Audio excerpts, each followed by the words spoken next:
1917 is a World War I epic that centers around a very simple mission.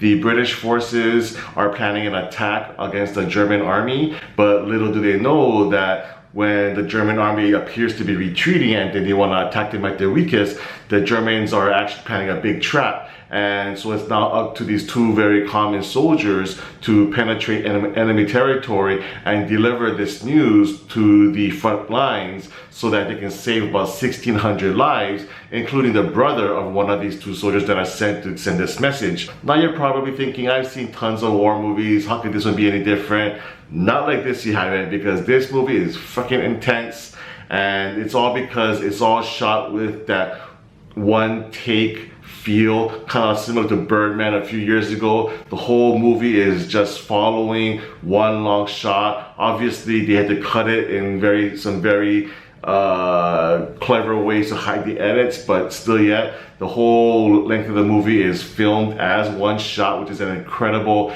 technical achievement. So it's like you're really with these two soldiers and you're in the trenches, you're in the dogfights, and the camera work is just amazing. I'm watching the film like, how did they get the camera to do that? It's like you're behind their shoulder, you're in front of them, you're on the side of them, you're following them all around overhead and all this kind of stuff. Like, how did they even achieve this? I have no idea, but man, the result is freaking amazing.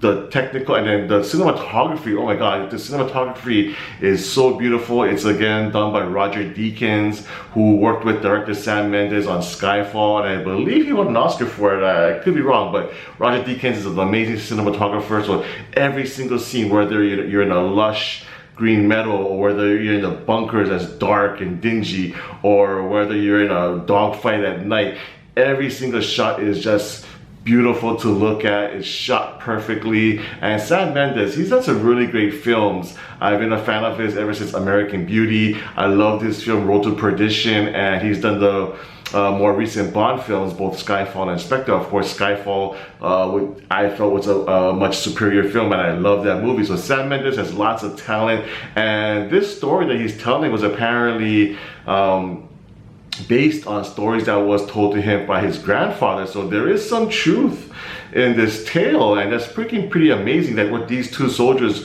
had to go through to deliver this very important message. And because of the style of the filmmaking, it's just very intense. The musical score, it just rises up when it needs to. It makes you tense up when it has to. It's a perfect accompaniment to the visual scenes that you're seeing on screen, and it's so immersive because you feel like you're in there with these two guys, and you're kind of on the lookout for enemy soldiers or anything like that. So like, man, it's a pretty intense ride.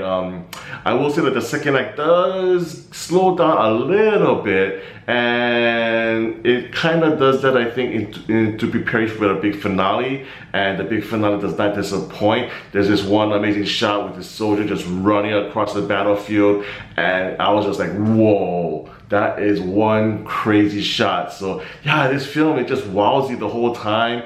It's immersive, like I said, you feel like you're in there. So it's a very tangible experience. You feel like you're in the war, and there's not too many films that can make you feel that way. So it's a great technical achievement. It's a great artistic achievement. The storyline is very simple, but at the same time, its execution is fantastic. So I thought this film was great. I loved it. It's worth seeing the big screen. The visuals of this film, it just screams big screen viewing experience. So I highly recommend you go out and see it in your largest theater screen available. So for me, 1917 gets a 9 out of 10. Thanks so much for watching my review. If you like it, please give me a thumbs up. And if you haven't done so already, please subscribe to my channel, MC on Film, for more reviews in the future.